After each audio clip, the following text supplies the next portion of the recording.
मैं कसम खाकर कह सकता हूं, जिस रात मैंने वो बारात देखी, मेरे जूतों में कीचड़ नहीं, राख चिपकी थी और हवा में सिर्फ गेहूं की खुशबू नहीं, जली हुई मेहंदी की सौंधी डरावनी गंध थी। ढोल की थाप जैसी कुछ बज रही थी, पर कोई ढोल नहीं था, सिर्फ सूखे कंकालों जैसा खड़खड़ाता शोर। मटमैले मटके सी लालटेनें खुद ब खुद तैरती थीं और घोड़े के खुरों की आवाज़ रास्ते पर नहीं, मेरे सीने के भीतर पड़ती थी। तब तक मैं जानता नहीं था कि वो बारात दूल्हे की नहीं, दुल्हन की तलाश में है, और उस रात दुल्हन मैं ही था। मेरा नाम आयुष है। मैं पटना में पत्रकार हूँ, पर मेरी जड़ें माधोपुर में है। गंगा की एक पतली पर सदियों से अडिग धारा के किनारे बसा छोटा सा गांव। शहर में दिन भर स्क्रीन, कॉल और फाइलों में खपने के बाद जब थक जाता हूँ तो माधोपुर लौटना एक तरह की आत्मा धुलाई जैसा लगता था। वहाँ मोबाइल सिग्नल पतला है, पर रिश्ते के धागे मोटे। लोग आज भी नाम के आगे बाबू लगा देते हैं, और शाम होते ही बुलावा सा आता है, आओ कुएं की जगत पर बैठकर बोली लगाएं कि किस खेत में इस साल खरीफ कैसी रही। गांव तक पहुंचने के लिए एक रास्ता है, सरिया मोड़ से निकलने वाला, जहां से पीपल, आम और कीकर मिलकर एक सुरंग सी छां बना देते हैं। उसी रास्ते का एक टेढ़ा मोड़ है जिसे सब बारात घाट कहते हैं।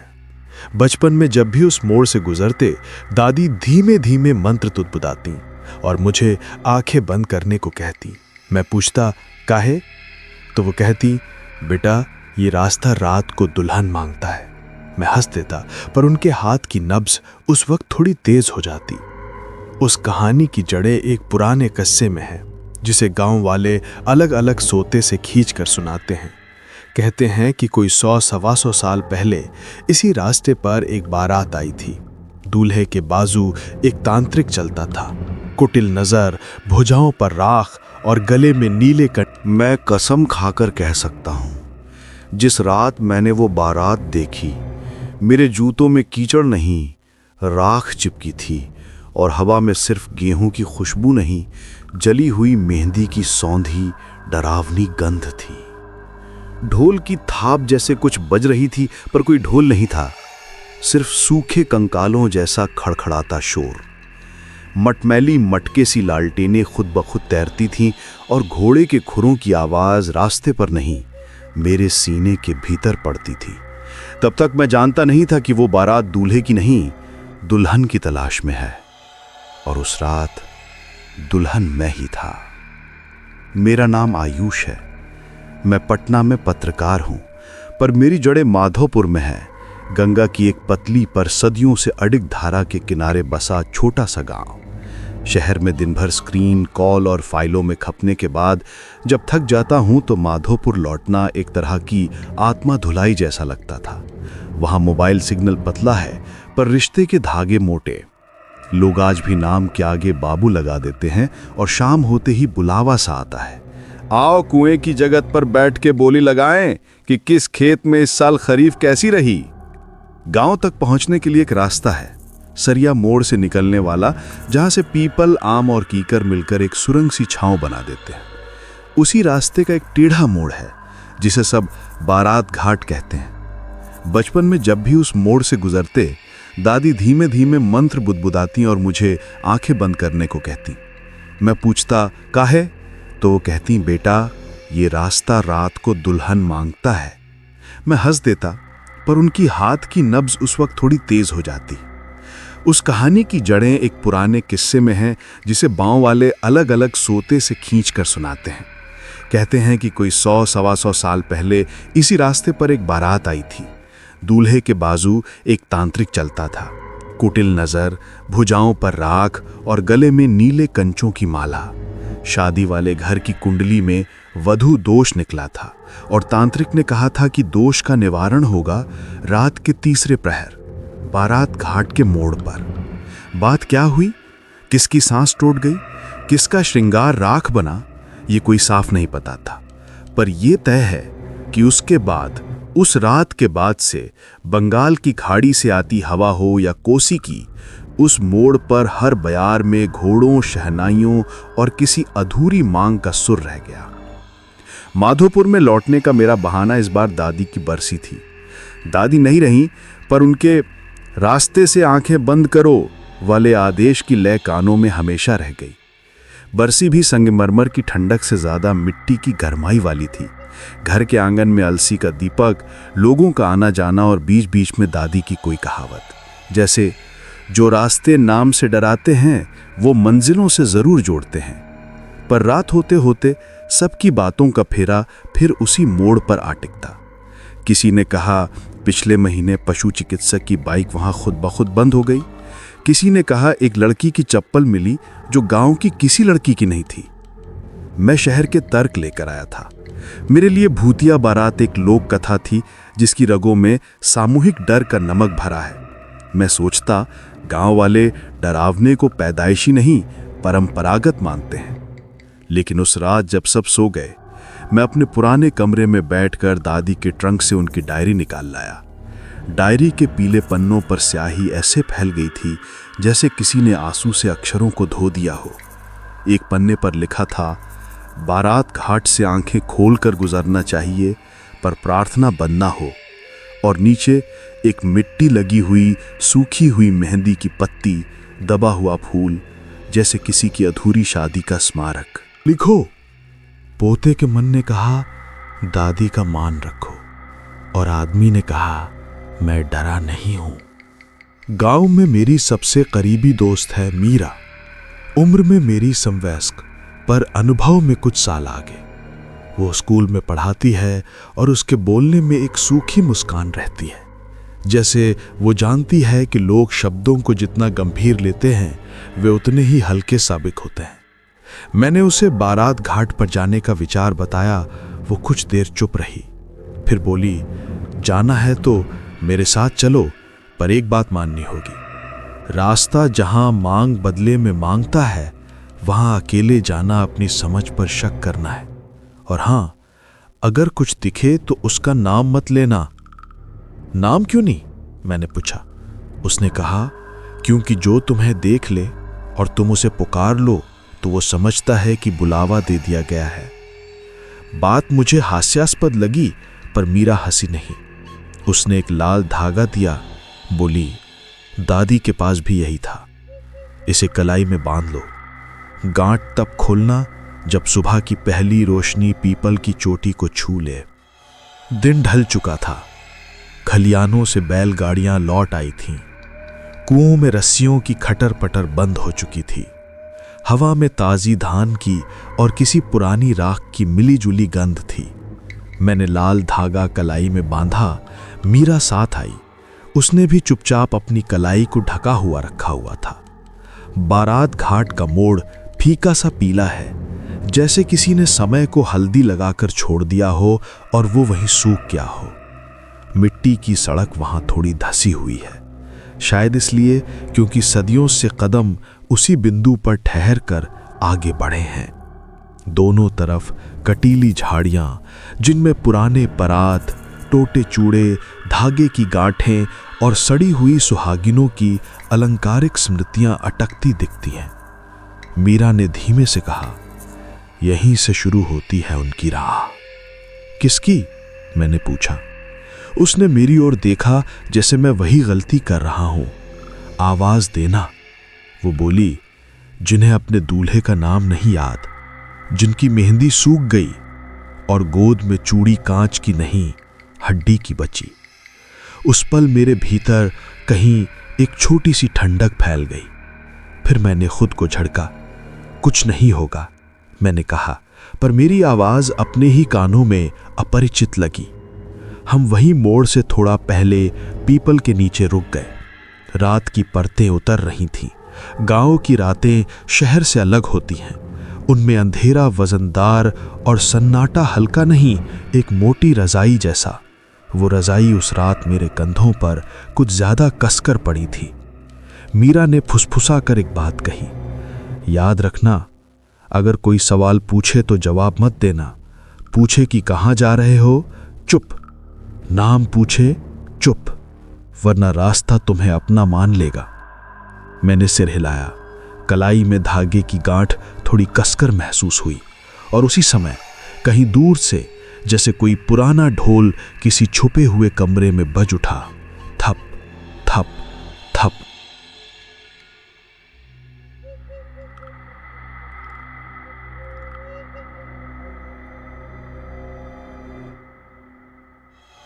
के ढोलक और नगाड़े का अभ्यास होता है, पर धुन में कोई खुशी नहीं थी। वो लंबी खींची हुई, जैसे कोई रुदन को ताल से पकड़ने की कोशिश कर रहा हो। हवा में धुएं का कोई दृश्य नहीं था, फिर भी मेरी नाक में जले हुए सरसों के तेल की तीखी गंध घुस आई। मैंने मीरा की तरफ देखा।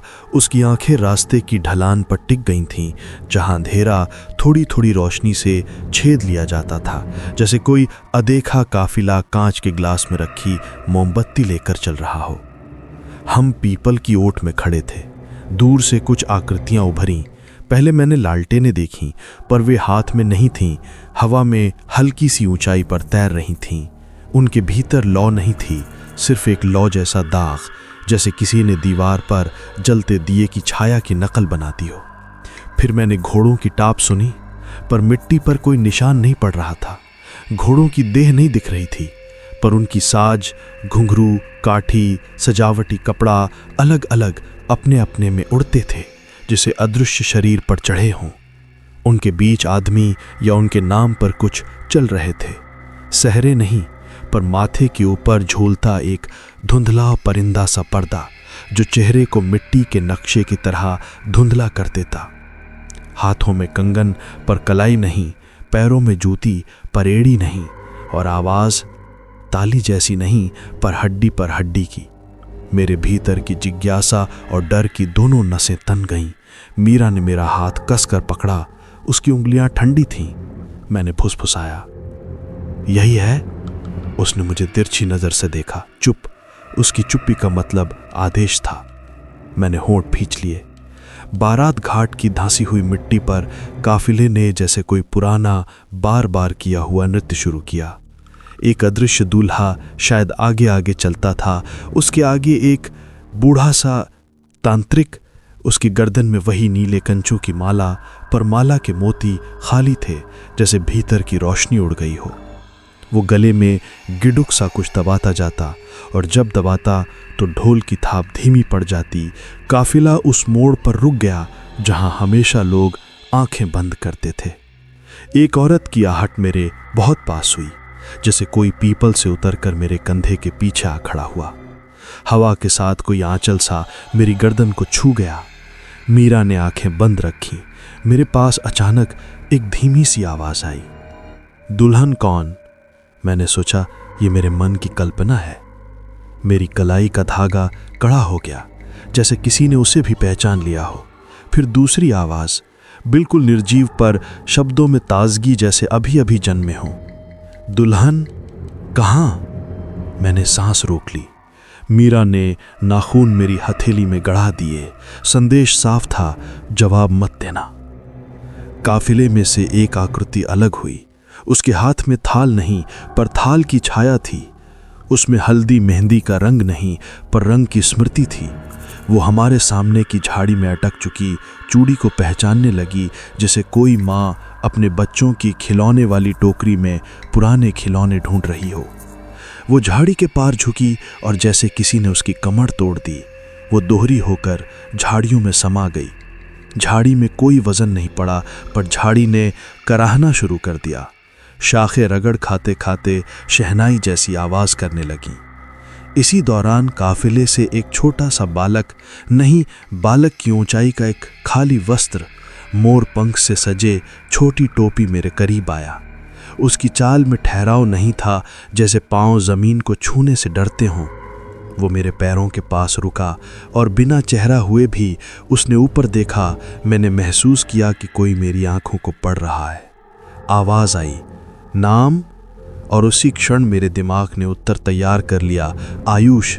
पर मीरा की पकड़ लोहे जैसी हो गई। उसने जैसे मेरा नाम मेरे गले में रोक दिया। मेरी जबान भारी पड़ गई। मैंने उत्तर नहीं दिया। काफिला एक दूसरे में सिमटता फिर फैलता, जैसे यादें कभी एक जगह उजली, कभी दूसरी जगह धुंधली। तांत्रिक जैसी आकृति अब हमारे ठीक सामने आकर ठहरी। उसका चेहरा नहीं था, पर आंखों के स्थान पर 2 नमकीन धब्बे थे जो मेरी धड़कन की लय पर धड़कते दिखते। उसने अपना हाथ मेरी कलाई की ओर बढ़ाया और धागे की गांठ पर उसकी ना बनावट वाली उंगलियां जैसे रुक गईं। वो रुका, फिर बहुत धीरे, बहुत साफ, जैसे किसी ने मेरे कान के अंदर की हवा पर शब्द लिख दिया हो। ये बुलावा किसने बांधा? मीरा अब भी चुप थी, पर उसकी नाड़ी दौड़ रही थी। तांत्रिक की उंगलियां गांठ को महसूस कर रही थीं। मैंने देखा उसके गले के कंचे एक पल को जल उठे, नीली आभा, जैसे उन्हें किसी बंद कमरे में थोड़ी देर के लिए सूरज दिख गया हो। तभी दूर से कुत्तों के भौंकने की आवाज आई। गांव में रात को भौंकना आम है, पर उस रात कुत्तों ने दादी के आंगन की दिशा में भौंका। और दादी नहीं थी, पर मुझे लगा उनके कमरे की खिड़की अंदर से खुल गई है, जिसे कोई दुआ अभी भी रास्तों पर पहरा देती हो।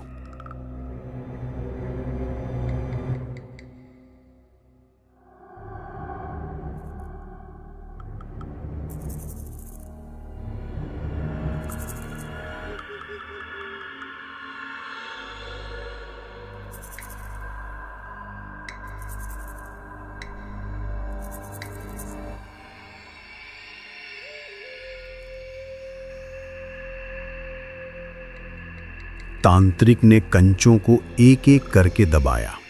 हर दबाने पर हवा का ताप गिरता। मेरी सांसें भाप बनकर निकलती दिखी जून के महीने में।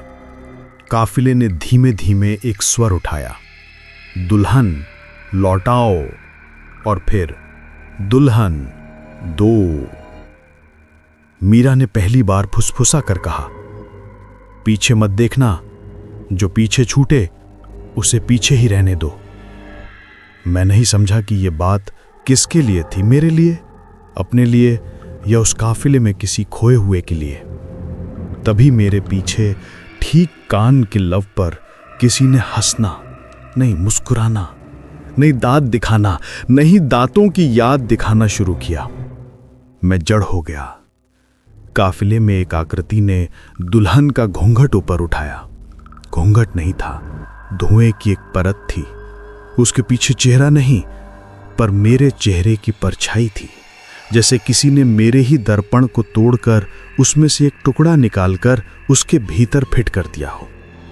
मैंने खुद को किसी और की जगह चलते देखा, और तभी समझ आया कि ये बारात दूल्हे की नहीं, दुल्हन की तलाश में नहीं, ये किसी चेहरे की तलाश में है, जिसे वे अपने खाली चेहरों पर रखकर ये शादी पूरी कर सके।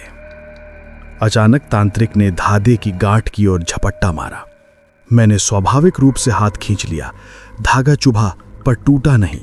मीरा ने उसी क्षण एक सूखा पत्ता उठाकर उसकी उंगलियों पर रख दिया, और जैसे पत्ता आग पकड़ ले, तांत्रिक ने हाथ पीछे खींच लिया। काफिले ने सामूहिक कराह भरी। हवा में राख के छोटे छोटे गुच्छे तैरने लगे, जैसे जलाई हुई मेहंदी के कण। हम एक कदम पीछे हटे, पर जैसे जमीन हमारे पैरों से चिपक गई हो। बारात घाट की मिट्टी में कोई क्षणिक पर भारी गुरुत्व था। दूर कहीं मंदिर की घंटी का समय नहीं था, पर फिर भी कोई पीतल सा क्षण हमारे लिए बज उठा। तांत्रिक ने इस बार अपनी आवाज को स्थिर किया, नाम दे दो, दुल्हन हो जाओ। मैंने पहली बार उत्तर में मन ही मन बोला, नहीं। शायद ये उत्तर जबान पर नहीं आया, पर हवा ने सुन लिया। काफिले की लालटेनें हिलकर एक दूसरे से टकराईं। उनकी लौछायाएं टूटकर मिट्टी पर बिखर गईं, और उसी क्षण मेरे कंधे पर किसी ने एक हल्की पर निर्णायक हथेली रखी, जैसे कोई पूर्वज कह रहा हो, बस। अगले पल काफिले ने दिशा बदली।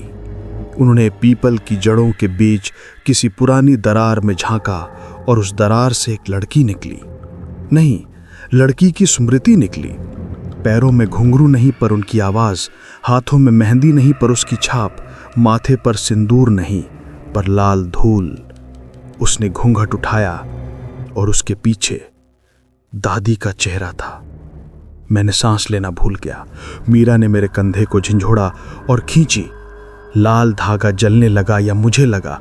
हमने मोड़ काटा और जैसे किसी की सीमा पार की, आवाज़ें पीछे गिर गईं, जैसे तेज़ हवा में जलती बाती का धुआं डगमगा कर वापस बत्ती में समा जाए। हम घर पहुंचे तो रात की उम्र आधी रह गई थी। मीरा ने मुझे बैठाया, पानी दिया। मेरे हाथ कांप रहे थे। कांच का गिलास मेरे दांतों से टकरा कर बजा। मीरा बोली, तुमने नाम नहीं दिया, अच्छा किया, पर उन्होंने तुम्हारा चेहरा ले लिया। याद रखना, अब आईना तुम्हारा नहीं रहा। मैंने हंसने की कोशिश की पर गला सूख गया। आईने का क्या? मैंने कहा। उसने दरवाजे की ओर देखा जैसे कोई सुन रहा हो, फिर धीरे से बोली, कभी कभी जो रास्ते दुल्हन ढूंढते हैं वे असल में चेहरा ढूंढते हैं, और अब वे जानते हैं कि तुम्हारा चेहरा कहाँ मिलता है। मैंने सोचा ये सब एक भय की कथा है। सुबह होगी, सूरज सर पर आएगा और मैं हंसूंगा। पर रात की ये रस्मी बात वहीं खत्म नहीं हुई। जब मैं अपने कमरे में अकेला हुआ, दादी का ट्रंक फिर खोला। आईना पुराना, जिसके किनारों पर पीतल की नक्काशी थी, उसमें मेरा चेहरा नहीं था। वहां वही धुंधला घूंघट, वही धुएं की परत, वही खाली आंखें जो बारात घाट पर थी, मेरा इंतजार कर रही थीं। और तभी आईने के अंदर से किसी ने मेरी ही आवाज में पूछा, दुल्हन अब बनोगे? उस रात के बाद मैं सो नहीं पाया। मीरा ने कहा था कि सुबह की पहली धूप आने पर कलाई से लाल धागा खोल देना चाहिए, लेकिन मेरी कलाई पर बंधा धागा अब सिर्फ धागा नहीं था, वो धड़क रहा था, जैसे मेरी नब्ज से जुड़ा हो, मेरी सारी बेचैनी खुद में सोख रहा हो। आईने में अपना चेहरा न देख पाना एक अजीब सा दर्द था, पर असली भय आईने में ना दिखने वाली चीज नहीं थी। वो तो वो था जो भीतर उतरकर चुपचाप बोया जा चुका था। ये कि अब वे जानते हैं कि मैं कौन हूं, कहां रहता हूं, किसकी आंखों में खुद को पहचानता हूं। सुबह की धूप गांव में छा गई। मिट्टी उठी, खेतों में पानी चला, बुजुर्ग पीपल तले जमा हुए, बच्चे स्कूल की राह निकले। पर मेरे लिए ये सुबह रत्ती भर सुरक्षित नहीं थी। आईना कमरे की दीवार पर टंगा था और उसकी ठंडी सतह के भीतर से भी मैं महसूस कर सकता था कि कोई मेरे पीछे से झांक रहा है, जैसे कोई परछाई लगातार मेरे कंधे पर सवार हो गई हो। हर कदम पर लगता था कि कोई मेरी सांसें गिन रहा है। एक अजीब अकथ्य बेचैनी थी, जैसे कमरे की हवा में ही कोई रुकी हुई बारात अभी भी लाइन में खड़ी हो, अपनी अगली पुकार का इंतजार करती हुई। घंटे बीत चुके थे, पर रात की वो धुंधली आंखें, वे झिलमिल लालटेनें, हड्डियों का सूखा संगीत, सब जैसे समय की किसी दरार में थमा बैठा था। और अब उस दरार ने मुझ में रास्ता बना लिया था। तभी मीरा आई। उसने खिड़की बंद की, चारों तरफ नजर दौड़ाई, जैसे कोई हम पर नजर रख रहा हो, और मेरे सामने बैठ गई। उसने कहा, यह सिर्फ रात का असर नहीं था आयुष। तुमने जो देखा वो उन लोगों की रिवाज है, एक ऐसा जिंदा रिवाज जिसे तोड़ना मुश्किल ही नहीं, अक्सर असंभव होता है। मैंने भीतर से टूटी हुई आवाज में पूछा, तो अब मुझे क्या करना चाहिए? मीरा ने एक लंबी गहरी सांस छोड़ी, जैसे वो किसी ऐसे सच को शब्द देने जा रही हो जिसे सुनने की मेरी हिम्मत भी कम पड़ सकती है। रिवाज तोड़ने का एक ही तरीका होता है, उम्र का हिसाब चुकाना। जिसकी उम्र, जिसका समय, जिसका चेहरा उन्होंने देख लिया, उसे या तो अपना समय लौटाना पड़ता है या फिर बराबर की कीमत चुकानी पड़ती है। उस पल मेरा दिल एक धड़कन स्किप कर गया, जैसे वक्त के पहिए पर अचानक कोई पत्थर अटक गया हो। मतलब मेरे शब्द जैसे किसी बर्फ के टुकड़े पर से गिरते पड़े थे। मीरा की आंखें स्थिर रहीं, मतलब ये कि तुम या तो उनका हिस्सा बन जाओगे या किसी और को हिस्सा बनाना पड़ेगा। मेरे भीतर कोई अंधेरा हंसा, दूर पर गहरा। मैं खुद को बता रहा था कि नहीं, ये मैं नहीं कर सकता। उनकी बारात का हिस्सा मैं नहीं बनूंगा और मैं किसी और को हिस्से में नहीं डाल सकता। पर मन का मंचन जितना भी सजता है, उस पर हवा के नजरिए से वजन पड़ना ही है। मीरा ने मेरी उलझन पढ़ ली। उसने मेरा हाथ थामा और उसकी आवाज में एक अजीब पुराना सुकून था। दादी ने तुम्हें वो लाल धागा इसलिए दिया था क्योंकि वो जानती थी कि तुम कभी ना कभी ऐसा झूठा साहस करोगे। उन्होंने अपने जमाने में उस काफिले को रोकने की कोशिश की थी and almost lost her face. मैंने निगाह उठाई तो दादी भी। मीरा ने सिर हिलाया। हाँ, वो भी एक बार फंसी थी, पर उन्होंने एक चेहरा दिया था और बच गई। मगर जिसने वो चेहरा दिया, वो उम्र भर उसके पीछे जलता रहा। मेरा सीना भारी हो गया, जैसे किसी ने मेरी पसलियों के बीच दादी के घूंघट की अंतिम झिलमिलाहट टांक दी हो। मैं दीवार के सहारे खड़ा हो गया। मेरी सांसें उखड़ी थीं, जैसे मैं कोई दौड़ हार चुका हूं जिसकी शुरुआत भी मैंने नहीं की थी। मेरे आंखों के सामने दादी का वो धुंधला सा चेहरा घूम गया, उनकी उंगलियों में हर दम खनकते कड़े, और अब वो सब शायद किसी अनदेखी अंधेरी बारात में चुपचाप शामिल हो चुका था। मुझे बारात घाट वापस जाना होगा, मैंने धीरे से कहा, जैसे शब्द बोले नहीं, किसी दूसरे के हाथों लिखवाए जा रहे हों। मीरा की आंखें चौड़ी हो गईं, पर आवाज शांत रही। अगर गए तो शायद लौट ना पाओ, पर अगर रुके तो वे खुद लौट आएंगे आयुष, आज रात ही शायद। उसके शब्द हवा में एक अलसाई सी झनकार छोड़कर चिपक गए, और उसी क्षण मैंने निर्णय ले लिया, इस बार भागने का नहीं, सामना करने का वक्त था। उस दिन दोपहर ढलने तक मैं खुद को किसी घड़ी की सुई की तरह पीछे की तरफ चलते महसूस कर रहा था। हर बीतते मिनट के साथ मैं बारात घाट से और दूर नहीं और करीब खिंचता चला जा रहा था। मीरा घर से निकलते हुए आखिरी बार बोली थी, जो दिखे उससे डरना नहीं, जो ना दिखे उससे ज़्यादा बचना। उसकी आवाज़ में कोई दहशत नहीं थी, बल्कि एक उम्र दराज समझदारी थी, जैसे ये सब उसके लिए कोई कहानी नहीं, बल्कि किसी न ख़त्म हुई गाथा की अगली कड़ी थी। शाम के आसमान में हल्का जला हुआ केसर फैला हुआ था, जो सड़कों की धूल में घुलकर खून के थक्कों जैसा लगने लगा था। हर पेड़, हर बाड़ा, हर सूखी डाली जैसे रात की बाहों की ओर झुकते जा रहे थे, और पीपल का वो मोड़ जिसका नाम अब तक सिर्फ कहानियों में सुना था, आज अपने असली अर्थ में मेरे सामने आने वाला था। मैं अकेला था, पर भीतर से जानता था, अकेला होना एक भ्रम है। उस रास्ते पर जो भी कदम रखता है, वो जान जाता है वहाँ वो अकेला नहीं रहता। बारात घाट की मिट्टी मेरे जूतों के तले चिपकने लगी थी, जैसे वो मुझ में एक अदृश्य दस्तखत कर रही हो, स्वागत है, हम जानते थे तुम आओगे। पीपल का उभरा हुआ तना एक सफ़ेद धब्बे की तरह अंधेरे में धधक रहा था। हवा में अचानक ताज़ा मिट्टी की जगह सूखे अशर्फियों जैसी गंध भर गई।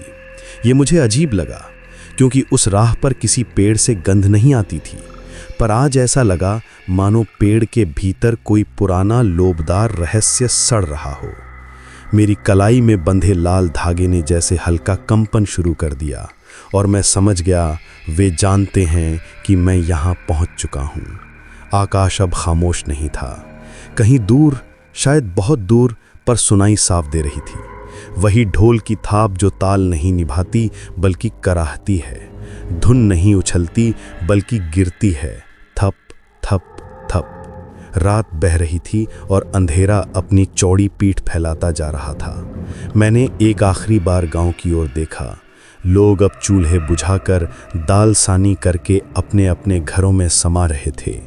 कोई नहीं जानता था कि गांव का एक बेटा इस रात अपने चेहरे का हिसाब चुकाने आया है। मुझे नहीं पता था कि मैं बचकर लौटूंगा या बेचेहरा होकर उनकी अगली कथाओं का हिस्सा बन जाऊंगा। तभी उस रास्ते की धरती पर कुछ खुरेचने की आवाज़ आई, जैसे लंबे समय से सोई हुई कोई चीज़ अचानक अपने नाखून ज़मीन में घोंपकर उठने लगी थी। और फिर अचानक बगैर किसी चेतावनी के मिट्टी जैसे फट गई। नहीं, मिट्टी ने जगह दी थी और वहाँ से वैसी ही लालटेनें तैरने लगीं। लौ नहीं थी, पर धुंधला पीला दाग जो चमकता था। धुन अब साफ थी, धप धप धप, साथ में खनकता कुछ, जैसे जंग लगे कड़े आपस में टकरा रहे हों। हवा में नमी नहीं, पर राख की हल्की फुहार थी।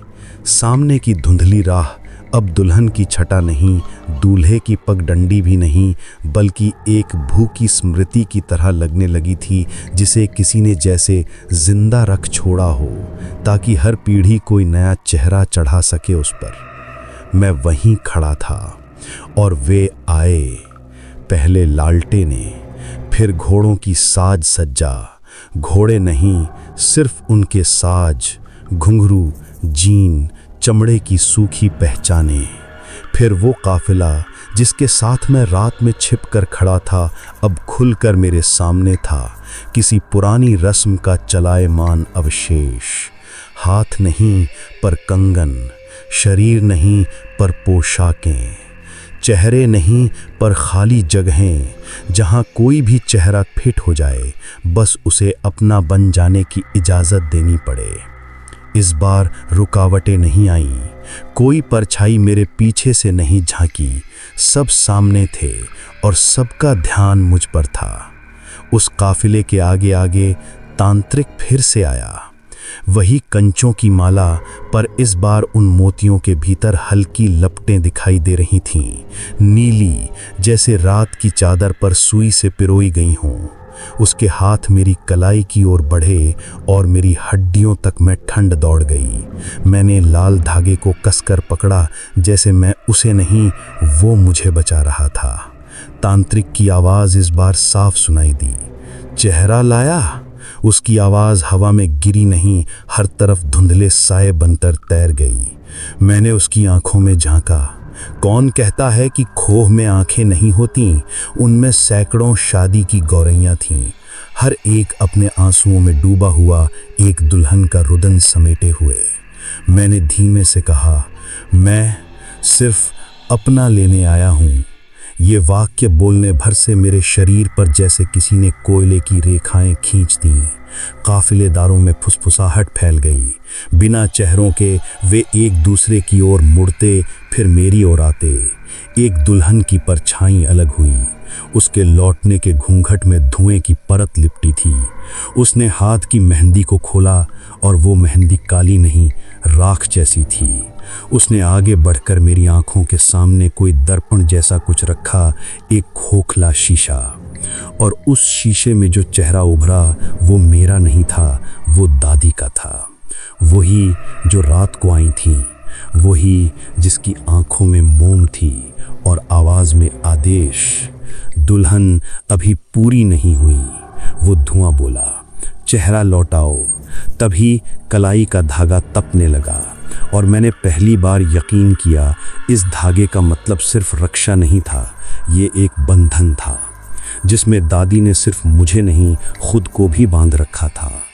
तभी काफिले में से किसी बच्चे जैसी आकृति ने धीमे से मेरी तरफ बढ़कर कहा, नाम जान लिया, चेहरा भी मिल जाएगा। और फिर तांत्रिक की काली मुट्ठी मेरे मुंह तक आई। आज रात दुल्हन की कमी पूरी हो जाएगी। लेकिन उसी क्षण मेरे कान के पीछे जैसे कोई बोल पड़ा, भागना नहीं, लड़ना है, कर्ज लौटाना है आयुष। और मैं ठहर गया। आवाज़, वो आवाज़ दादी की नहीं, मीरा की भी नहीं, मेरी अपनी थी, पर किसी और के भीतर की। तभी मैंने झटके से लाल धागा तोड़ा और हवा ने जैसे एक दूसरी दुनिया में दरार डाल दी। जैसे ही मैंने कलाई का लाल धागा फाड़ा, हवा में एक ऐसी लहर दौड़ गई जिसे सिर्फ बदन नहीं बल्कि हड्डियों तक महसूस कर सकते थे। एक फटी हुई तीक्ष्ण हवा, जैसे कई युगों की सिसकियों का एक साथ गुजरा हुआ दर्पण टूट गया हो। धागा टूटते ही तांत्रिक के गले के मोतियों की लपटें और तेज हो गईं। वो अब मंद नीली नहीं बल्कि जलते लोहे जैसी लाल और जलती हुई थीं। उसका चेहरा या जो कुछ उसके चेहरे की जगह था खींचकर किसी और आकार लेने लगा, जैसे वो जान गया हो कि उसका ऋण चुकाए बिना मैं नहीं जाऊंगा। पीछे की ओर वो बाराती अपने अपने खोए हुए चेहरों के बोझ तले मरूड़ने लगे।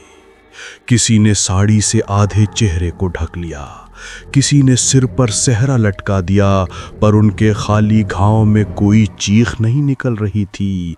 उनकी आंखों का कोना बस आगे पीछे हिल रहा था, जैसे वर्षों से रोने के बाद अब अश्रु निकलने की भी इजाजत बंद हो चुकी हो। तभी तांत्रिक ने अपने गले के नीले कांचों को एक एक करके जमीन में फेंकना शुरू किया। जैसे ही पहला मोती मिट्टी में छुआ, एक अदृश्य दीवार ने मेरे चारों तरफ रेखा खींच दी। बारात घाट का दायरा, उसके भीतर मैं अब अकेला खड़ा नहीं था। उस क्षण मैं दो हिस्सों में बंट गया था। एक हिस्सा जो भागना चाहता था, दूसरा जो जानता था भागने से सच नहीं बदलेगा। तभी काफिले में से एक दुल्हन आगे आई। नहीं, कहना होगा वो दुल्हन नहीं, दुल्हन का अवशेष थी। उसकी चूड़ी कांच की नहीं, हड्डी की खनकती थी। होंठ गुलाब के पत्ते जैसे नहीं, सूखे हुए रंग की परत की तरह थे, और माथे का सिंदूर किसी जले हुए अग्नि रेखा का फाहा जैसे। उसने धीरे धीरे अपना सिर उठाया, और जहां मैं अपना चेहरा उम्मीद कर रहा था वहां एक शून्य था, काली अनंत गहराई। लेकिन उस गहराई में भी मैंने देखा मेरी आंखें, हाँ, मेरा चेहरा जिसको आईने ने चुरा लिया था, अब उस घूंघट की गहराई में मेरे सामने था, और वो मुस्कुरा रहा था। मैंने पहली बार जाना ये बारात सिर्फ किसी दुल्हन की खोज में नहीं है, बल्कि किसी पहचान की मोहर ढूंढती है ताकि वो अपनी रस्म पूरी कर सके। तभी तांत्रिक ने फुसफुसाया, चेहरा दोगे या खुद अटक जाओगे। उसकी आवाज में 100 बहरे घंटों का जहर था। मेरे पैरों के नीचे की मिट्टी अब नर्म नहीं बल्कि धंसने लगी थी, जैसे कोई मुझे खींच रहा हो, एक अनंतता में घसीटने को तैयार। और उसी क्षण मेरे भीतर से एक आवाज उभरी, कहीं और से नहीं, एयर में नहीं, या किसी दादी की याद से नहीं, मेरी ही आत्मा से। कर्ज सिर्फ देनदार का नहीं होता, वसूल होने तक वो वसूली करने वाले का भी पीछा करता है।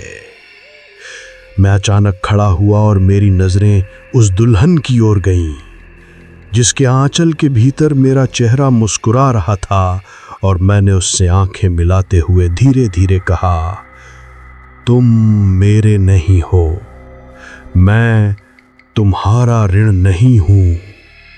पर तांत्रिक ने गरज कर कहा, हक हमसे छीनोगे? और उसने अपने दोनों हाथ आकाश की ओर उठाए, वही जगह जहां लोग आमतौर पर दुआ करते हैं, पर वो जगह आज उसके श्राप की भाषा में बदल रही थी। उसके हाथ उठाने पर हवा ने सांप की तरह फुसफुसाना शुरू कर दिया, और काफिले की हर आकृति ने अपना धुंधला झूठा चेहरा मेरी ओर मोड़ दिया। तुम बहुत देर से आए हो, अब चेहरा लौटाओ या खुद को दे दो। दुनिया गोल हुई, आवाजें गोल हुई, हवा ने मेरे गले को जकड़ लिया, कलाई पर धागा जलता रहा, कभी सुरक्षा की तरह, कभी जलते फंदे की तरह। और वहीं उसी आखिरी क्षण मैंने एक ऐसी हरकत की जिसकी ज़रूरत मुझे खुद भी नहीं थी, बल्कि किसी और की थी जो लंबे समय से उस काफिले से बात करने की कोशिश कर रही थी। मैंने दोनों हाथ उठाए और उन सब की ओर देखा, डर से नहीं बल्कि हिस्सेदारी की उस सच्चाई से जो हर ऋण का अंत करती है। मैंने कहा, मैं अपना चेहरा ले जाऊंगा, पर बदले में मैं नहीं दूंगा, और तुम अपनी प्यास किसी और से नहीं बुझा पाओगे। इतने भारी शब्द शायद ही मैंने कभी बोले हों। उन्होंने हवा को चीर दिया। काफिले की लालटेनें एक साथ बुझने लगीं, जैसे किसी ने एक एक करके युगों की बातियां बुझा दीं। तांत्रिक ने बस इतना कहा, तब कर्जा हम नहीं, वक्त उठाएगा। और उसी पल धूल का एक भारी गुबार उठा, सूखी पर भारी। काफिला भटकी हुई धुन के साथ गायब होने लगा। दुल्हन की चूड़ियां गिरकर खरखराने लगीं, घोड़े की खोल पछाड़ कर ढह गई, और वो चेहरा जिसमें मेरा दर्द भी था और डर भी, वो मिट्टी में उतरने लगा, जैसे किसी नदी ने रेत संभाली हो। मैं वहीं रह गया, जिंदा पर अधूरा, क्योंकि मैंने चेहरा ले लिया था पर कर्ज पीछे नहीं छूटा था। वो अब आसमान में था, समय में था, मेरे वक्त में था।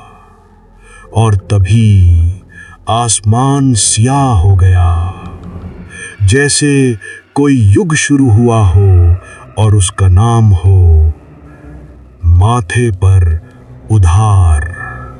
मैं वहीं खड़ा था, बारात घाट की उस पीपल के नीचे।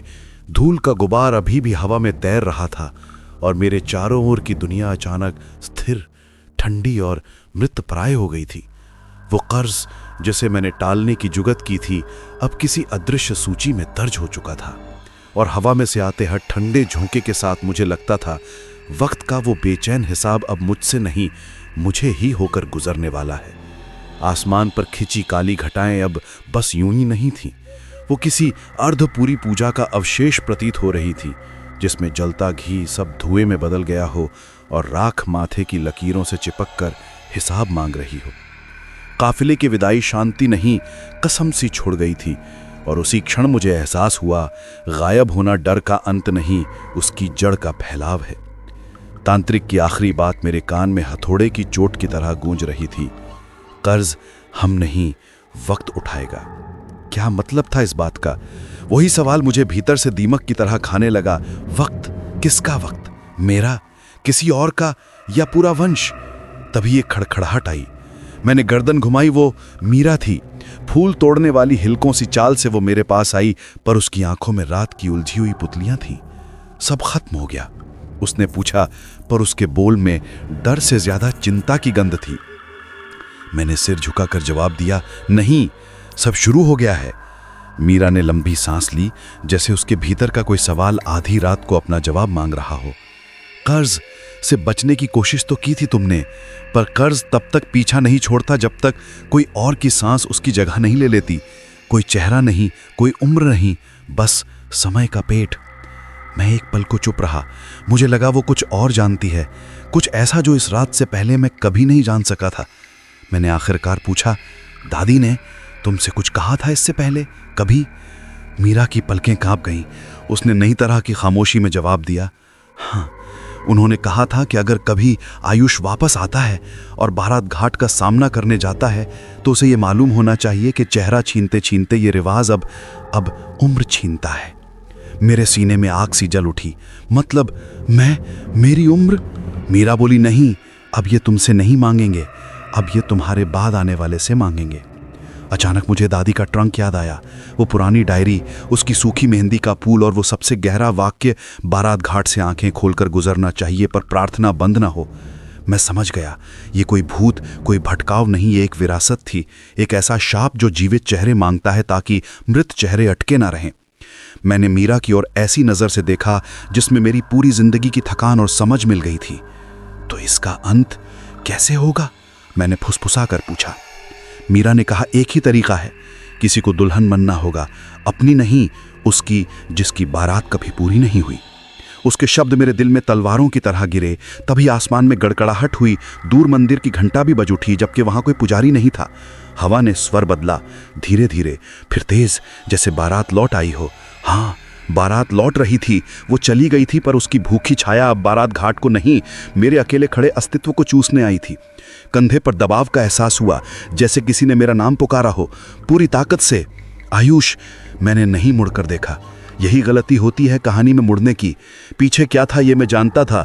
उधर एक शून्य चमका था जिस पर मेरा चेहरा टंगा हुआ था, और तभी पुराना आईना जो घर पर टूटा पड़ा था, मेरे मन में चमक उठा। मुझे समझ आया, आईना कभी किसी को धोखा नहीं देता। वो चेहरा नहीं दिखाता तो इसलिए क्योंकि जो देख रहा है वो उसका खुद का चेहरा नहीं रहा होता। मैंने आंखें बंद करके आहिस्ता से कहा, अगर दुल्हन बनी तो कोई उम्र बचेगी नहीं, अगर चेहरा लिया तो किसी की जान बचेगी नहीं, और अगर मैं यहीं ठहर गया तो ये धरती किसी और को खींच लेगी। हवा ने मेरा जवाब जिन पर गिराया वो अनसुना था पर असरदार। मैंने धीरे धीरे दोनों हाथ उठाए और एक चुपती बौखलाई चीख आई। तांत्रिक अब लौट आया था। कंचे बरस पड़े थे, मिट्टी से एक बार फिर से धुएं की परतें उठने लगीं। उस धुएं में मैंने कई चेहरे, कई आंखें, कई अपूर्ण प्रेम देखे। हर किसी को धोखा और अधूरी हंसी की स्मृति चिपकी थी। आखिरी मौका, उसने कहा, या तो चेहरा लौटाओ या उम्र दे दो। मैंने उत्तर दिया, मैं अपना चेहरा तो लूंगा, पर कर्ज मैं नहीं, तुम लोग चुकाओगे, क्योंकि तुमने चेहरा नहीं मांगा, तुमने घर मांगा था, और अब मैं वो घर वापस अपनी रगों में ले जाऊंगा। और मैंने आंखें खोल दी। एक पल को सब कुछ थम गया, हवा, मिट्टी, घोड़ी, झांकी, धुआं, सब। और अगला पल आया जैसे विस्फोट हुआ हो। मैंने देखा काफिला अब मुझ तक नहीं आ रहा था, वो पीछे हट रहा था, जैसे उन्हें कोई अजनबी आदेश मिला हो। चेहरे गायब हो रहे थे, उम्रें बुझ रही थीं। ढोल की थाप नहीं, ढोल की राख बची थी। लालटेनें एक एक करके बुझ रही थीं, और तांत्रिक अब वो स्थिर नहीं खड़ा था। उसके कंचे टूट रहे थे, हर मोती एक चेहरे की शांति के बदले गिर रहा था, और अंत में वो राख की धूल का एक गुबार बनकर जमीन में समा गया, बिल्कुल उसी तरह से जैसे 100 साल पहले उसकी दुकान में कोई गहरा कर्ज रह गया था। मैं वहीं खड़ा रहा, न पूरी जीत में, न पूरी हार में, क्योंकि दुनिया अब जिंदा थी, पर नज़रें मेरी कुछ और देख रही थीं। और तब मैंने समझा, मेरी दादी वाली चेतावनी, वो बारात, वो खुश्क मेहंदी, ये कोई दंत कथा नहीं, ये घर था, और घर में जो भी रहा उसे सच भुगतना पड़ता है। और अब मैंने उस सच को पहचान लिया था। अब समय मेरा नहीं, मैं समय का हो चुका था। चेहरा मेरा था, पर समय किसी और की राह देख रहा था। बारात घाट में जो कुछ हुआ था उसे किसी और के सामने कहूं तो शायद लोग हंस पड़ें, जैसे हंसते हैं उन कहानियों पर जहां सच इतना पुराना हो जाता है कि लोग उसे ख्याल समझ बैठते हैं। पर मैं तो जानता हूं, सच कभी सड़ता नहीं, वो सिर्फ खुद को मिट्टी बनाकर छुपा लेता है और फिर वक्त आने पर जिंदा हो जाता है। उस रात के बाद जब धरती से धूल उठकर फिर से शांत हुई और हवा में घोड़े की चाबुक की आवाज तक गायब हो गई, मैं किसी योद्धा की तरह नहीं, किसी चाबुक सी चुप्पी के भीतर लौट रहा था। मेरे कदमों के नीचे अब कोई घुमावदार मिट्टी नहीं थी, बल्कि एक ऐसा रास्ता था जिसका हर कण मुझसे कुछ कह रहा था कि अब मैं लौट तो आया हूं, मगर मैं वो नहीं हूं जो गया था। मीरा ने कुछ दूर खड़े होकर मुझे देखा। उसके चेहरे पर कोई आश्चर्य नहीं था, सिर्फ एक अभिशप्त स्वीकार, जिनसे सामने का सच अब सिर्फ और बस इंतजार था। वो बोली भी नहीं, बस धीमे धीमे सिर हिलाती रही, जैसे रोते हुए किसी ने उसे चुप रहने की सलाह दी हो। मैंने उसकी तरफ देखा। खत्म? उसने भारी आवाज में पूछा। मैंने जवाब दिया, हाँ, पर कुछ भी पूरा नहीं हुआ। उस वक्त मुझे लगा जैसे हम दोनों उस पीपल के नीचे खड़े नहीं, किसी अदृश्य संस्कार के आखिरी घड़ी में शामिल हों, जहां अग्नि को तो बुझना ही है पर धुआं अभी जिंदा है। गांव लौटते तक रात जाने किस किस मोड़ से होकर गुजरी थी। घर के आंगन में कदम रखते ही मिट्टी ने मेरे तलों को पहचान लिया, और आईना जो दीवार पर टंगा था अब वो टूटा हुआ नहीं था, पर उसमें मेरा चेहरा अब पूरी तरह से दिख नहीं रहा था। हाँ, आंखें थीं, पर उनमें एक परत झिलमिला रही थी, जैसे किसी की याद, किसी की छाया अब भी घुली हुई हो। उसी पल दादी की डायरी फिर से याद आई। वो पन्ने, वो सूखी मेहंदी, वो शब्द, चेहरा ना खोना पर पहचान छीनने देना और बड़ा अभिशाप है। मैं डायरी के पास गया, बैठा और उसकी लिखावट को उंगलियों से महसूस किया। शब्दों ने घाव खोले, पर सच गहरा हुआ। अब मुझे पता चल चुका था, हर वो चीज़ जो रात के अंधेरे में हमें छूती है, ज़रूरी नहीं कि सुबह की धूप उससे अलग रख दे। कुछ छायाएं रोशनी में भी बनी रह जाती हैं।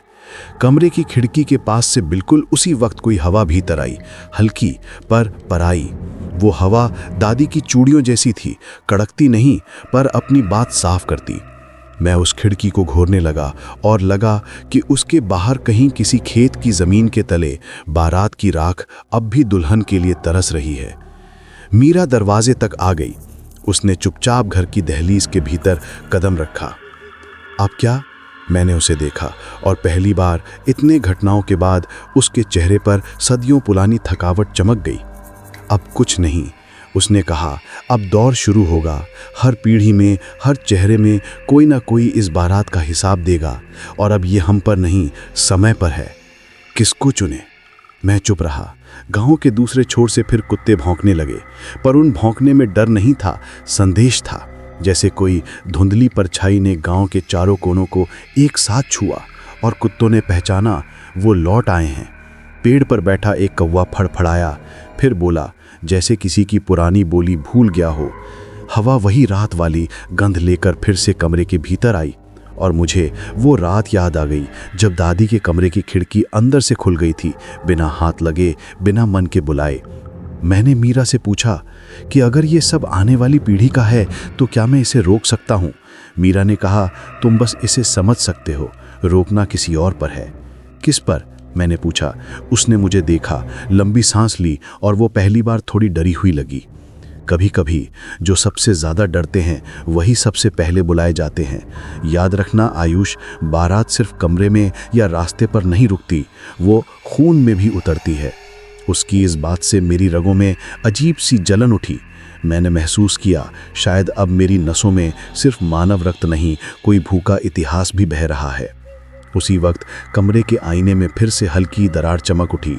इस बार टूटने की आवाज़ नहीं आई, पर टोटन जैसे भीतर तक चली गई। आईना जैसे कुछ कह रहा था, चेहरे नहीं लौटते, पर समय अपना हिसाब बराबर करता है।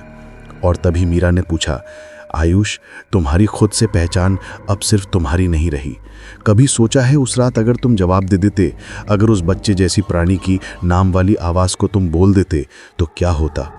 मैंने सिर झुकाया और उत्तर दिया, हाँ, मैंने सोचा है, मर जाता, पर अब जो बचा हूँ शायद वो भी मरने से बदतर है।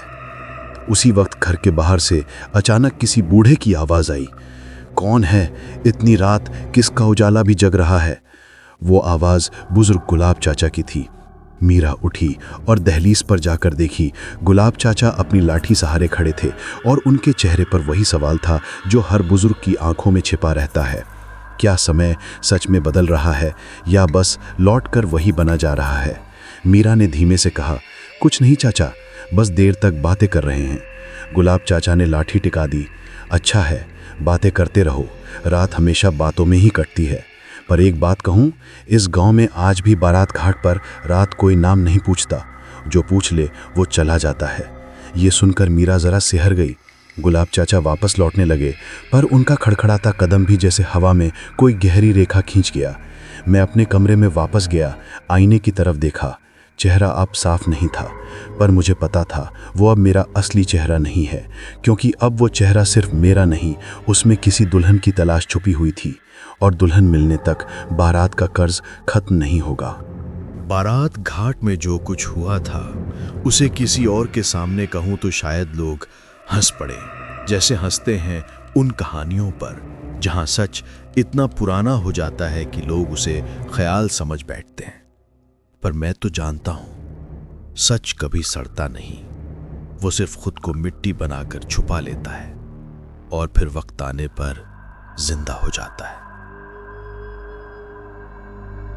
उस रात के बाद जब धरती से धूल उठकर फिर से शांत हुई और हवा में घोड़े की चाबुक की आवाज तक गायब हो गई, मैं किसी योद्धा की तरह नहीं, किसी चाबुक सी चुप्पी के भीतर लौट रहा था। मेरे कदमों के नीचे अब कोई घुमावदार मिट्टी नहीं थी, बल्कि एक ऐसा रास्ता था जिसका हर कण मुझसे कुछ कह रहा था कि अब मैं लौट तो आया हूं, मगर मैं वो नहीं हूं जो गया था। मीरा ने कुछ दूर खड़े होकर मुझे देखा। उसके चेहरे पर कोई आश्चर्य नहीं था, सिर्फ एक अभिशप्त स्वीकार, जिनसे सामने का सच अब सिर्फ और बस इंतजार था। वो बोली भी नहीं, बस धीमे धीमे सिर हिलाती रही, जैसे रोते हुए किसी ने उसे चुप रहने की सलाह दी हो। मैंने उसकी तरफ देखा। खत्म? उसने भारी आवाज में पूछा। मैंने जवाब दिया, हां, पर कुछ भी पूरा नहीं हुआ। उस वक्त मुझे लगा जैसे हम दोनों उस पीपल के नीचे खड़े नहीं, किसी अदृश्य संस्कार के आखिरी घड़ी में शामिल हों, जहां अग्नि ने तो बुझना ही है, पर धुआं अभी जिंदा है।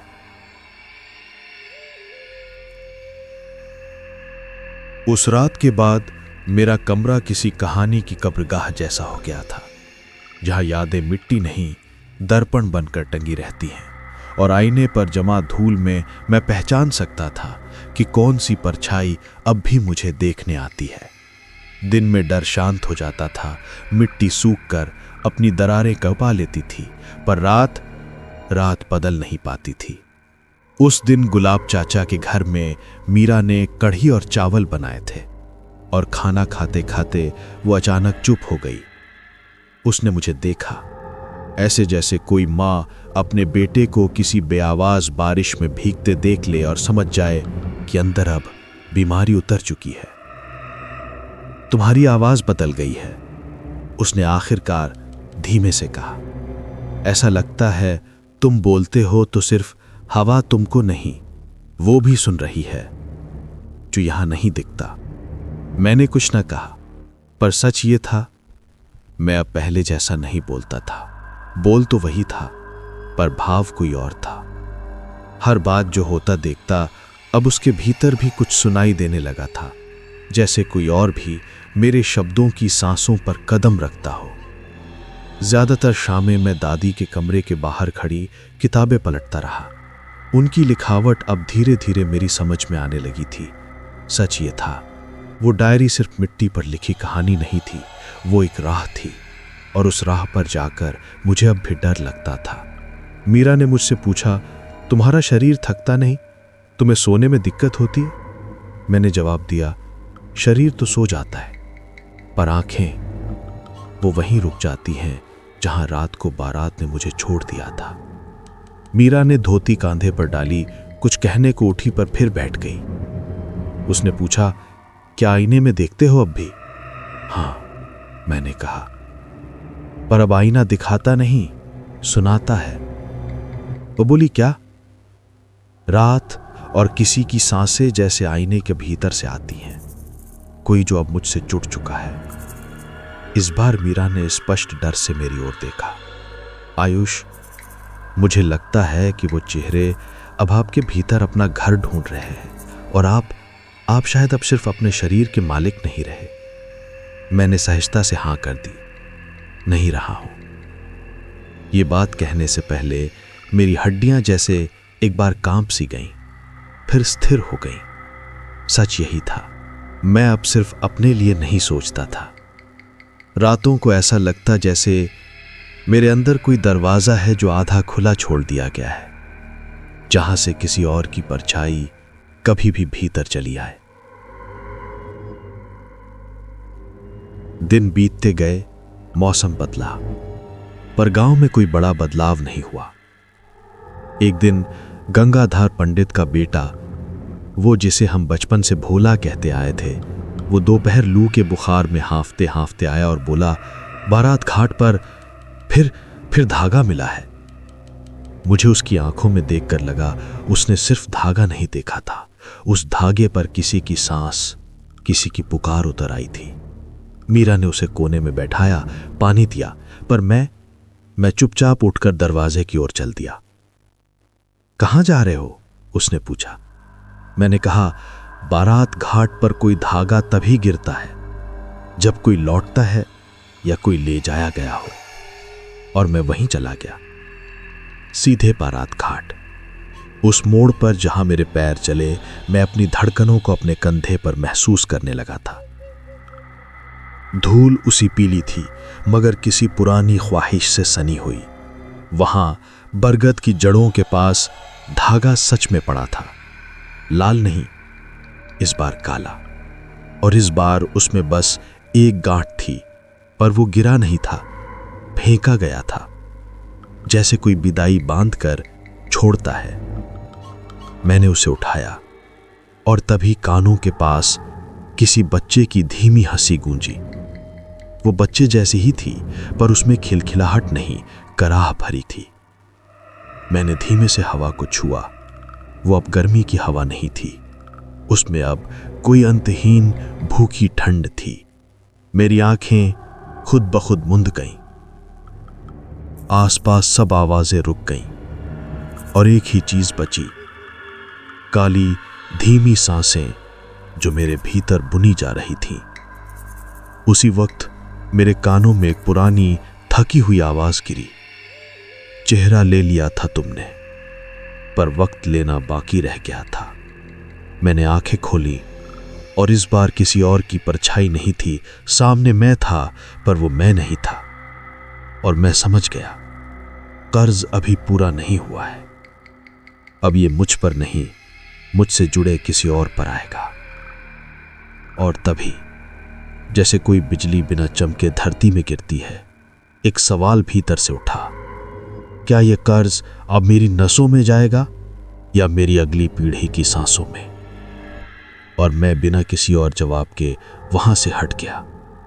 पीछे मुड़कर देखा तो काली गांठ अब मिट्टी में धंसने लगी थी, जैसे किसी की उम्र में धीरे धीरे कोई अंधेरा उतर रहा हो। उस दिन काली गांठ उठाकर जब मैं बारात घाट से लौटा तो मेरे भीतर कोई ब्रह्मांड आकार ले चुका था। एक ऐसा अंधेरा ब्रह्मांड जिसमें न सूरज था न चांद, बस एक अंतहीन गुंजन थी जिसमें बारात की खुरदुरी धुन और किसी अधूरे मांगवल की रुलाई एक दूसरे में ढल रहे थे। गांव में शांति थी, जैसे किसी प्रलय के बाद होती है, जहां शब्दों की जगह नजरें बोलती हैं और नजरों के पीछे छुपा सच जिस्म से नहीं आत्मा से भारी होता है। घर आया तो दादी की डायरी खुली मिली, जैसे किसी हवा ने उसे पलटा हो, और पहली लाइन पढ़ते ही मैं ठहर गया।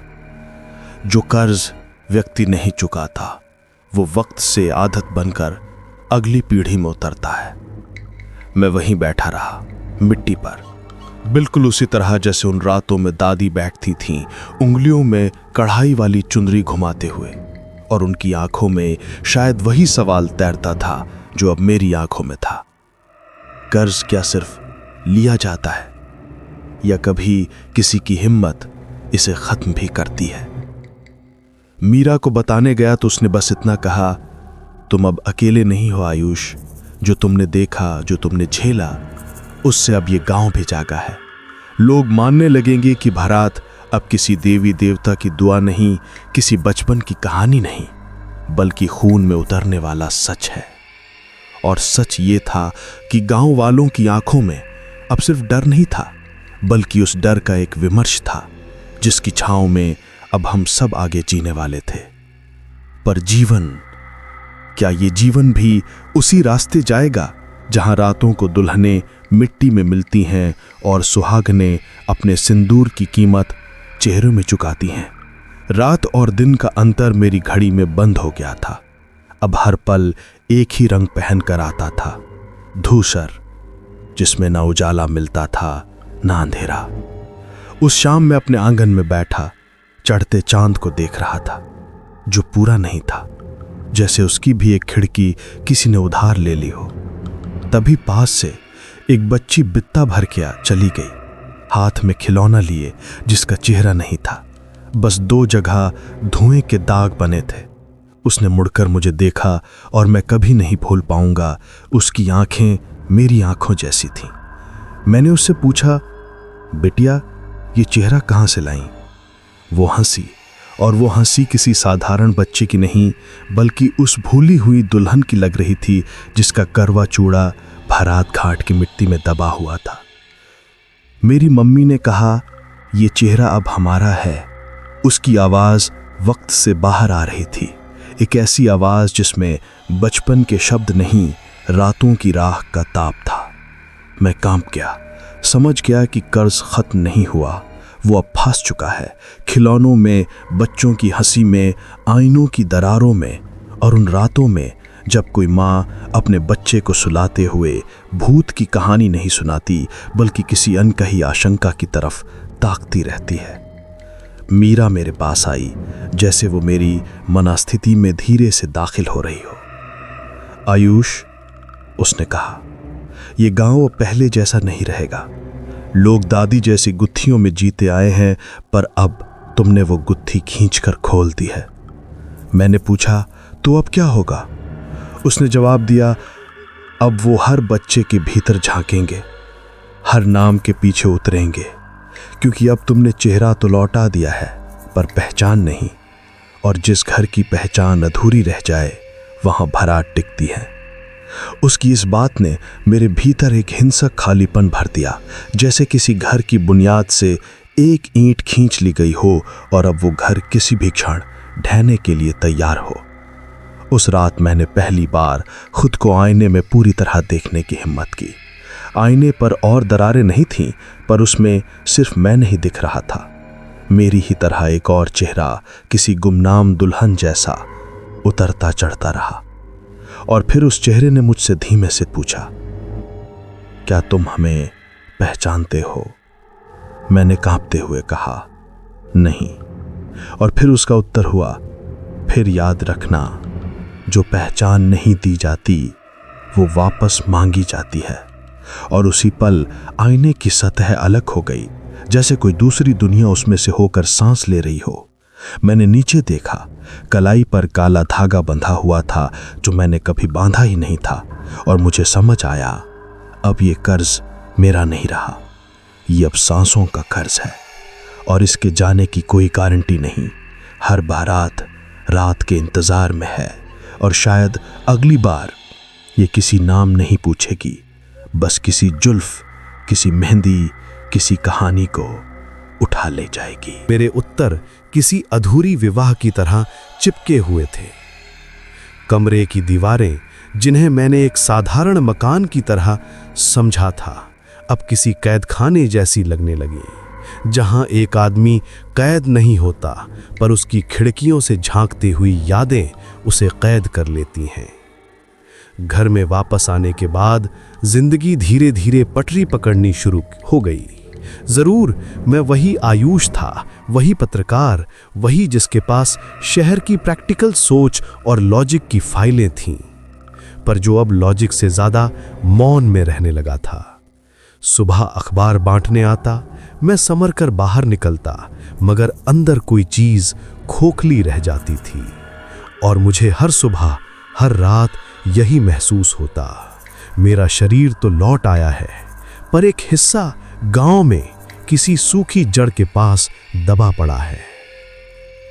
मैं जब शहर के दफ्तर में लिखता, मेरे हाथ रुकते, शब्द आते, पर उनमें अब सच नहीं था, क्योंकि मैंने सच को एक आंख से देखा था, और उसकी दूसरी आंख अब मेरे भीतर चिपक गई थी, और उस सच का चेहरा आज भी आधा था। पहली बार मुझे पत्रकार होने पर भीतर ही भीतर शर्म आने लगी। क्या मैं अभी भी दूसरों के सच लिख सकता हूं जब मेरा अपना फट गया है? किसी दिन मीरा का संदेश आया, अक्सर रातें गहरी हो जाती हैं, क्या तुम सो पाते हो? मैंने फोन पर कोई जवाब नहीं दिया। कैसे देता? मैं जाग तो जाता था, पर कभी पूरी नींद में था ही नहीं।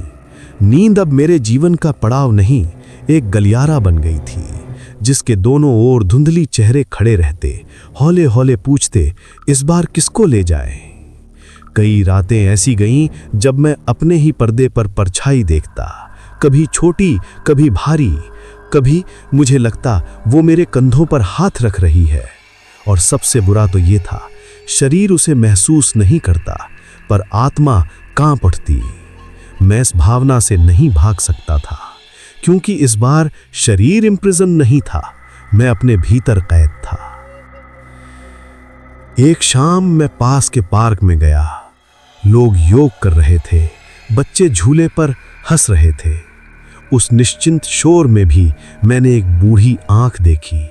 उसने मुझे कम से कम 5 सेकंड तक घूरा, जैसे कोई बुजुर्ग चेहरा मेरी आंखों में मेरी रात ढूंढ रहा था। वो मेरे पास आया और इतना भर बोला, तुम वही हो ना? मैंने सिर हिलाया। कौन? उसने बस उत्तर दिया, जहां नहीं जाना चाहिए वहां चले गए थे। घबराहट में मेरा गला सूख गया, पूछने की हिम्मत नहीं हुई, कौन? और उसी क्षण उसने चश्मा ठीक किया और भीड़ में खो गया। पीछे से बच्चों की खिलखिलाहट आई, पर उस खिलखिलाहट में मुझे वही सूखा कांच जैसा स्वर सुनाई पड़ा, जो उस बारात घाट के बच्चे की आवाज थी। नाम? उस शाम मैं घर लौटा तो पहली बार लगा कि शहर किसी ढोंग जैसा है, जो आपको यकीन कराता है कि डर दूर गांव में रहता है। वो किसी एक लोकेशन का विषय नहीं है, वो एक ऐसी परत है जो आदमी अपने भीतर ढोता है, और अगर वो वक्त से पार हो जाए तो वक्त भी उसे ढोता है। घर में टीवी चल रहा था, समाचार, एक रिपोर्ट। झारखंड के किसी गांव में 36 साल की एक महिला की अचानक गायब होने की खबर थी। वो बाजार गई थी और फिर नहीं लौटी। खोजबीन अभी जारी थी। रिपोर्टर कह रहा था, किसी को अजीब आवाजें आईं, किसी ने काले कपड़ों में बाराती देखे। मेरी सांस वहीं रुक गई। क्या ये फिर वही है? क्या ये किस्सा अब फैल रहा है? मैंने रिमोट नीचे फेंका, टीवी बंद हो गया और पहली बार मेरे भीतर किसी ताले जैसा कुछ टूट गया। ये मेरा कर्ज अब नहीं था, ये अब फैल रहा था, और अगर फैल रहा है तो अब ये सिर्फ खौफ नहीं, एक बेतहाशा सच है। मीरा ने उसी रात कॉल किया, आवाज डरी हुई थी। आयुष, दादी जिस लड़की की बात अपनी डायरी में लिखती थी, लगता है वो लड़की अब दिखने लगी है। गांव के लोगों को बच्चे उसे आम के बाग में उसी की पोशाक में देख रहे हैं। इतना सुनकर मैं चुप हो गया। उसी पल समझ आया, डर कभी भागता नहीं, वो जगह बदलता है, और अब उसकी जगह एक से बढ़कर कई हो चुकी हैं। और हाँ, उसने फुसफुसा कर कहा, अब आईने में तुम्हारा चेहरा नहीं दिखता, ना तुम्हारा ही है, पर शायद बस तुम उसके मालिक नहीं हो। फोन कट गया और मैं खुद को पिघलता हुआ पाया। उस रात कमरे में बैठा तो दीवार पर लटका मेरा अपना बचपन का फोटो दिखा। शुरू की मुस्कान, कौतूहल, सब कुछ ज्यों का त्यों। पर आज उस फोटो के पीछे जैसे एक और चेहरा झांक रहा था, जैसे वो कह रहा हो, मुझे पहचाना? मैं वही हूं जो रात में उस आईने में मुस्कुराता था। और पहली बार मैं डरा नहीं, मैं रो पड़ा, क्योंकि मैंने समझ लिया था, डर बाहर का नहीं होता, डर वही है जो बाहर निकल आए। और अब जो बाहर निकला है वो शायद कभी वापस नहीं जाएगा।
उस रात जब टीवी बंद करके मैं कुर्सी पर ढह गया तो एकदम साधारण सी बात हुई जिसने सब असाधारण खोल दिया।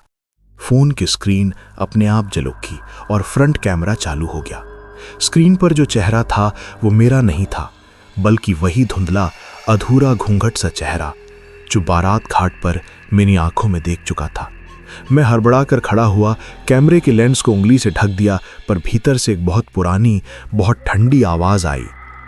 कांच, धातु, जल, दर्पण सब एक ही घर है और हम सब जगह रहते हैं।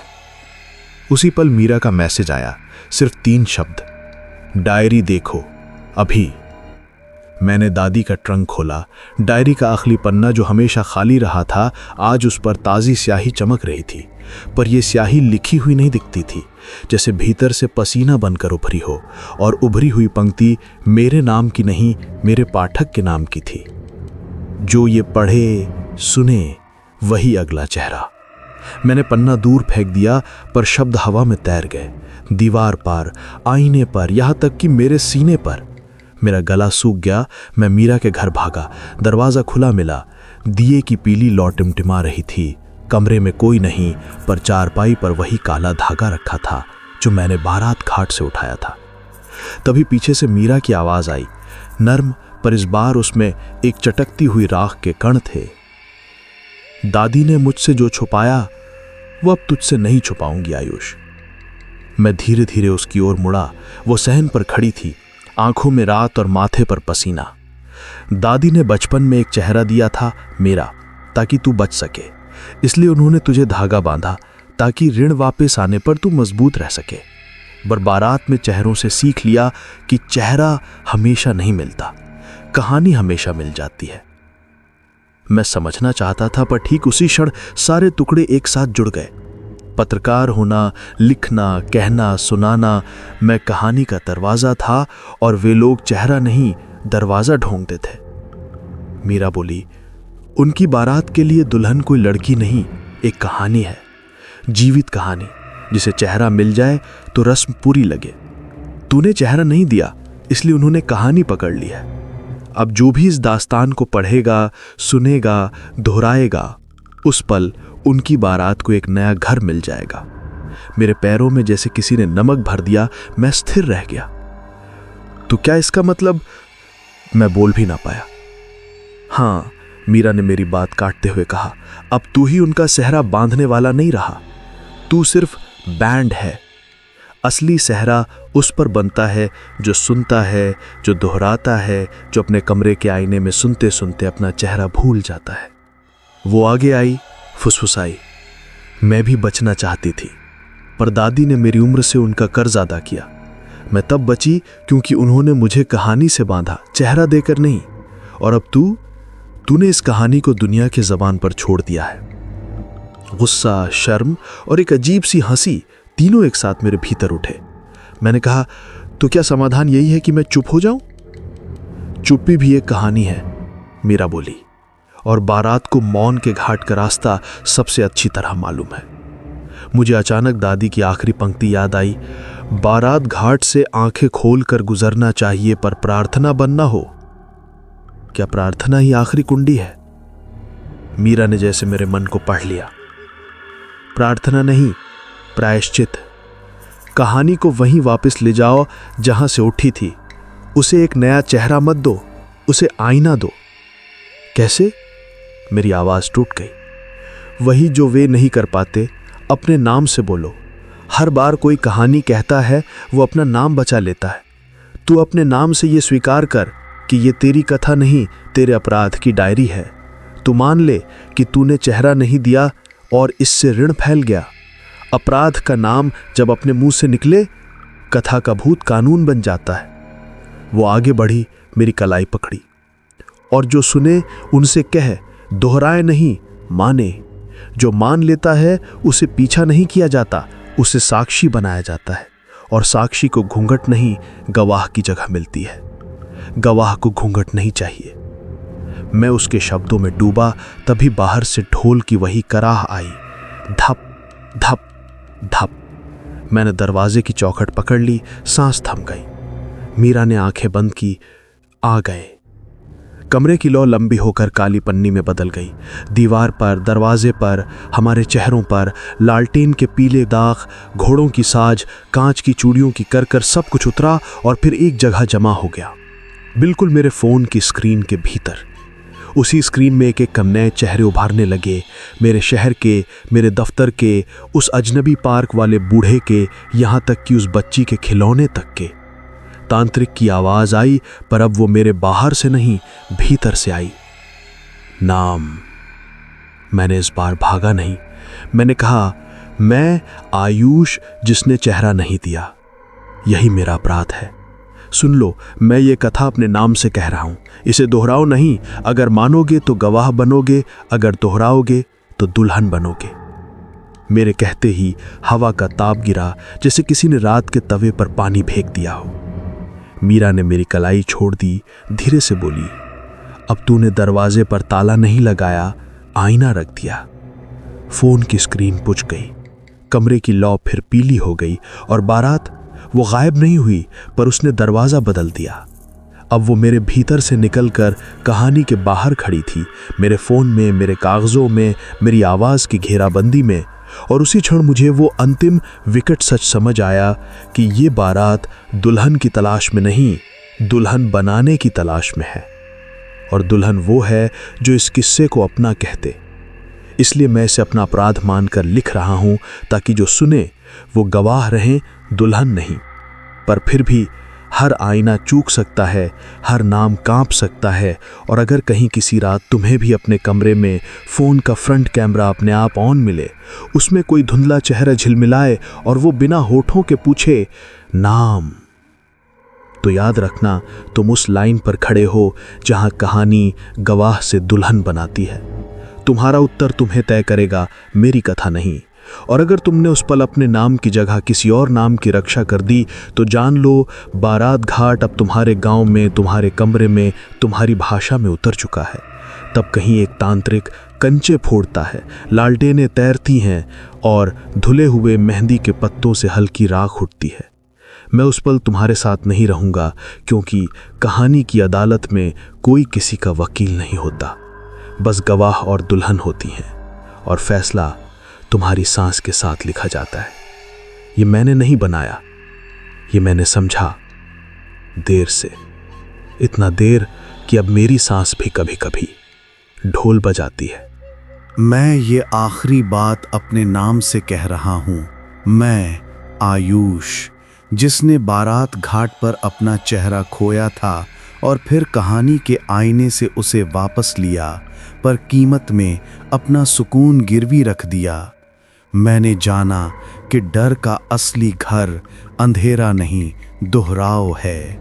जो बात डर बनकर फैलती है, वो हर उस मुंह में दुल्हन का घूंघट ओढ़ लेती है जो उसे बिना समझे आगे बढ़ाता है। इसलिए अगर तुमने यहाँ तक सुना और मान लिया कि ये कहानी मेरा प्रायश्चित है, तो तुम गवाह हो। गवाहों का अपना एक साथ होता है, एक सादी मगर जिद्दी बिरादरी, जहां हम डर की कथाओं को बिना सजावट, बिना रोमांच की चाशनी सीधे अपने नाम से दर्ज करते हैं, ताकि डर रस्म में ना बदले। अगर तुम इस बिरादरी का हिस्सा बनना चाहते हो, तो इस कथा को ज्यों का त्यों आगे भेजो, पर अपने नाम के साथ ये लिखकर, मैंने सुना, मैंने माना, मैं गवाह हूँ, दुल्हन नहीं। अपनी तरह की कहानियाँ, अपने गांव की परछाइयाँ, अपने शहर की खामोशियाँ भी भेजो, ताकि अगले लोग माने, दोहराएं नहीं। और हाँ, अगर तुम्हें ऐसी और सच्ची झकझोर देने वाली कथाएं चाहिए, तो साथ जुड़े रहो, सब्सक्राइब करो, साझा करो, उस समुदाय का हिस्सा बनो जो डर को तमाशा नहीं, जिम्मेदारी मानता है। हर नए एपिसोड में मैं अपने नाम से तुम्हारे नाम की रक्षा करते हुए सच की एक और ईंट जोड़ूंगा, ताकि कहानी का घर बने, बारात का नहीं। और अगर किसी रात तुम्हें फिर वही सूखी ढोलक की थाप लगे, लालटेन की पीली आंच किसी स्क्रीन पर तैरती दिखे, तो मुस्कुराकर अपने नाम से कह देना, मैं गवाह हूँ। यही वो छोटा सा मंत्र है जो बारात को घूम कर जाने पर मजबूर करता है। अब तुम और मैं दोनों एक साथ जॉइन द मूवमेंट, गवाह बनने का, सच लिखने का और डर को रस्म होने से रोकने का। अगली रात तक लाइटें बुझा दो पर नाम अपने पास रखो।